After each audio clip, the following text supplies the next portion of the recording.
Story 1. The Vanishing Trail. Dylan, Marcus, and Kayla weren't beginners. They weren't careless tourists looking for Instagram-worthy selfies or weekend warriors who packed beer instead of water. These three had spent years trekking some of the roughest wilderness the Midwest had to offer. They'd done the Rockies, the Smokies, the boundary waters of Minnesota, but this time was supposed to be different. They wanted something pure, untouched, off the grid.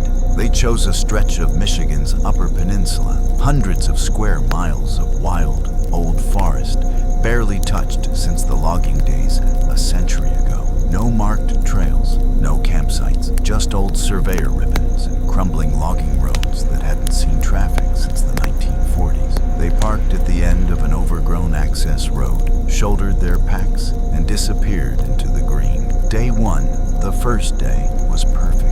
Birdsong, a soft breeze dappled light through towering pines. No other humans for miles. They hiked 6 hours in, cut west by the creek they'd marked on the map, and found a clearing to set camp. That night by the fire, Marcus joked about bears. Kayla teased him about his fear of the dark. Dylan grinned, staring into the stars. No city glow, no noise. The quiet was incredible. But sometime around midnight, Kayla woke up. It was too quiet. No insects, no wind. Just heavy, pressing silence, like the forest itself was holding its breath. And somewhere far off, a low, almost electronic humming sound, barely audible, almost like static. She told herself it was her imagination and went back to sleep. Day 2, Dylan disappears. The next morning felt off. The trees seemed closer. The trail, thinner, twisting. They followed the route marked on the old forestry map, expecting to cross the ridge by noon. Dylan led, 20 feet ahead, moving quickly. He stopped to tie his boot. Kayla looked down at the GPS for a moment. When she looked up, Dylan was gone. Just gone. No rustling, no cracking twigs, no call of, "Hold up," silent. They shouted for him, whistled, searched. 30 minutes, then an hour, nothing. Only the weird hum in the distance. A sound that neither of them could place. Too mechanical for nature, but far too soft for machinery. They found Dylan's footprint trail, but the prints stopped dead in the middle of a soft patch of moss. No drag marks, no signs of a fall, like he'd stepped into the air itself and vanished. Panic set in. Marcus grabbed the compass. North. They'd head north out of the woods, find help. But the trail looked wrong. The white pine they'd marked yesterday, the one with their red ribbon, was here again. It should have been 5 miles behind them. And the creek, they crossed it in the morning, now bubbled ahead of them. Impossible. The forest was folding around them. Nightfall, something watches night, came fast. They set camp near the creek, too tired and terrified to move. The fire crackled, but the woods were silent. No birds, no frogs, no life. Kayla swore she saw shapes moving between the trees. Dark, long-limbed things that swayed unnaturally. Marcus didn't speak. He sat staring at the dirt. Suddenly, Dylan's yellow pack appeared in the firelight, propped against a stump, but it was rotted, mold blackened. The straps frayed to dust, the plastic warped with age. It hadn't been gone an hour. It had been here for years. Marcus, trembling, opened it. Inside, torn cloth, a knife, a crumbling plastic water bottle. And Dylan's journal, the last page scrawled in frantic, jagged handwriting. No date, no explanation. I see them moving between the trees. They know I see them. Don't follow, don't follow, don't follow. Kayla dropped the book, gagging. Then she noticed the trees behind them had shifted, pressed closer, tightened. Marcus, the ribbons, they're gone. Every tree they'd marked with surveyor tape, gone. Every sign of their trail, erased. And above them, the stars blinked out one by one, swallowed by the dark canopy. The ending madness or escape? They ran, blind through the woods, crashing through deadfall and briars, breath burning in their chests. Shapes slipped between the trees beside them, always just out of sight. A long arm here, a pale face there, never close, but never far. They ran until the forest spat them out at the edge of a service road, collapsing in the mud. A week later, search and rescue found them, babbling incoherently, dehydrated, clothes shredded like they'd been dragged through thorns for miles. No sign of Dylan, no sign of his pack, no footprints, but their own. When Marcus woke in the hospital, he whispered something that still haunts Kayla. We were on the trail, but it wasn't ours. It belonged to them. The unsolved mystery. They say that stretch of the Upper Peninsula is cursed. Some old rangers won't go there anymore. They claim the forest is alive, old, bitter, and jealous of those who try to leave. Some who vanish are never found, and some are replaced. Kayla never hikes anymore, not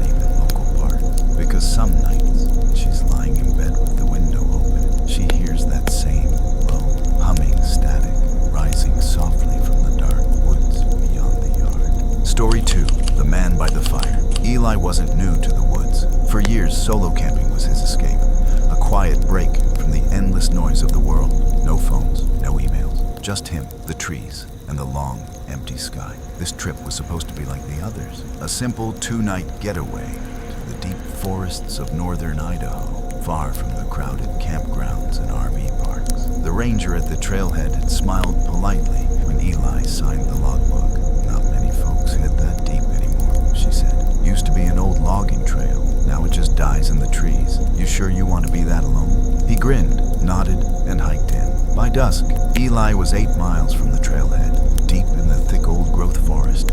No cell signal, no sounds, but the wind in the pines. Just how he liked it. He made camp, lit a small fire, and sat sipping coffee as the sun faded behind the hills. That was when he heard it. Another fire. First sign, another campfire. It was faint, a soft pop-pop of burning wood coming from the west. Another fire maybe 100 yards away, flickering, crackling. That was impossible. He hadn't seen another soul all day. No cars at the trailhead, no fresh boot prints on the trail, no distant voices. He stood, squinting through the gathering darkness. Yes, there it was. A dim orange glow between the black tree trunks, flaring, then dimming, then flaring again, like someone waving a huge torch. But why wave fire? Who was out here this deep?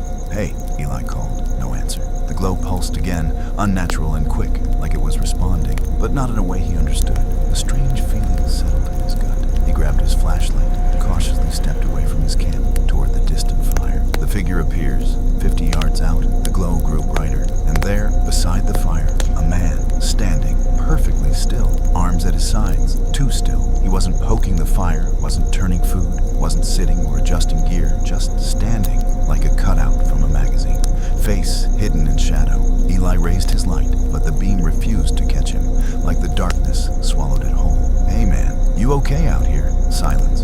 No movement, no breath. A single long minute passed. Then the fire flared violently high, 5, 6 feet in the air, with no wind, no fuel to make it burn so fast. Eli stumbled back. The fire dropped to nothing, instantly, gone. No embers, no smoke, no ash. The figure was gone too, and the space where the fire had burned, covered in soft, green moss, untouched, unmarked, as if no one, no fire, had ever been there. Second night, the horror comes closer. Eli hurried back to his camp. He doused his own fire, sat in his tent, clutching his knife, listening, for hours, silence. But at 3 a.m., as the moon hung low over the trees, he came again, crackling, a campfire right behind his tent. Impossible. Eli froze. The fire was only feet away. He could see the flickering light pushing shadows against the fabric of the tent. And worse, he heard breathing.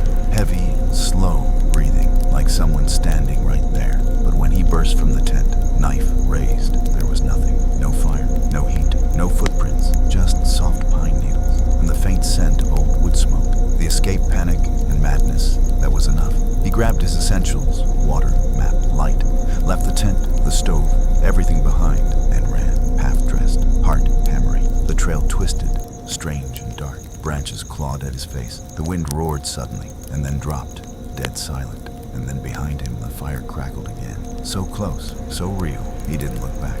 Miles passed in a blur. At dawn, he stumbled onto the service road bleeding, exhausted, filthy. He collapsed, laughing, crying, shaking. A passing trucker found him an hour later. Aftermath, the ranger's warning. Later, back at the ranger station, the same woman shook her head. You saw him, huh? She said softly. Who? Eli rasped. The man by the fire. She looked out the window toward the woods. Old story. Loggers in the 40s. One guy got lost out there in winter, froze to death by his fire. They found him sitting upright, eyes wide open. Ever since then, folks see him sometimes, standing, waiting, fire burning high. Can't ever get warm again. She paused. Thing is, there hasn't been an open campfire that deep in the woods in decades. You'd have to be crazy to light one. Whole place is moss and peat, lights like gasoline, but people see it anyway. Eli never camped alone again, and some nights, from his apartment window, he swears he can smell wood smoke on the wind. Story 3, The Stretching Silence. Lena, Jared, and Sam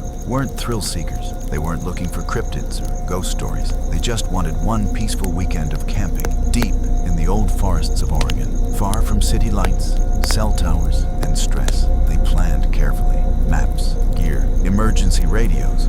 Jared was ex-Army. Sam worked wilderness search and rescue. Lena knew how to track and navigate without electronics. If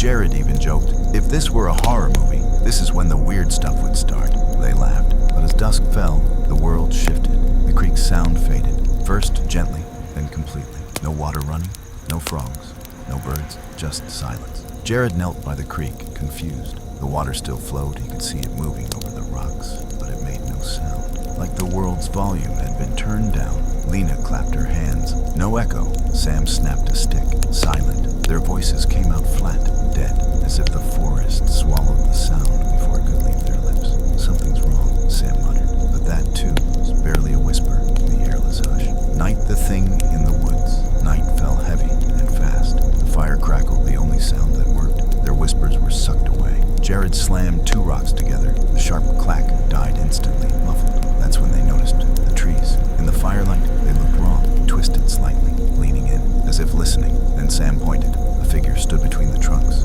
tall, pale, thin as a pole. It didn't move, didn't blink, just stood, watching. Head tilted, arms hanging too long, fingers nearly touching the forest floor. No breath, no footsteps, just the stretching silence. Lena picked up a flashlight, shone it, but the light refused to land on it. The beam bent, sliding off, like oil on glass. Sam grabbed a branch, lit the end in the fire, and swung it toward the thing. But when the flame passed near, the figure was gone, not moved, gone, like it had never been. The longer they stayed, the worse it got. The next morning, worse. Their tent zippers made no sound. The creek running fast after last night's rain made no noise at all. But the silence itself began to change. It wasn't empty anymore. It was full. A humming, a distant pressure in the skull, like standing underwater, too close to a giant speaker without the music. It pulsed in waves low, then high, then low again. Sam covered his ears, grimacing. Jared threw up beside a tree, the pressure making him dizzy,